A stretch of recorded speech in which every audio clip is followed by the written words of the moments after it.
بسم الله الرحمن الرحيم. إذا السماء انشقت وأذنت لربها وحقت، وإذا الأرض مدت وألقت ما فيها وتخلت، وأذنت لربها وحقت. يا أيها الإنسان إنك كادح إلى ربك كدحا فملاقيه. فأما من أوتي كتابه بيمينه فسوف يحاسب حسابا يسيرا وينقلب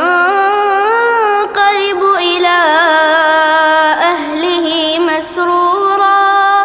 وأما من أوتي كتابه وراء ظهره فسوف يدعو ثبورا ويصلى سعيرا، إنه كان في أهله مسرورا، إنه ظن أن لن يحور.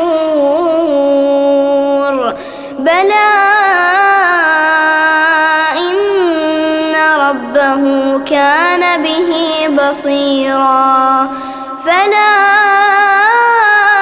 أقسم بالشفق والليل وما وسق، والقمر إذا اتسق، لتركبن طبقا عن طبق، فما لهم لا يؤمنون.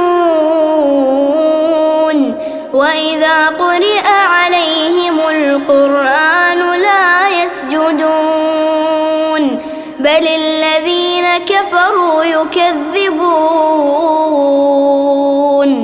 والله أعلم بما يوعون، فبشرهم بعذاب أليم إلا الذين آمنوا وعملوا الصالحات لهم أجر غير ممنون.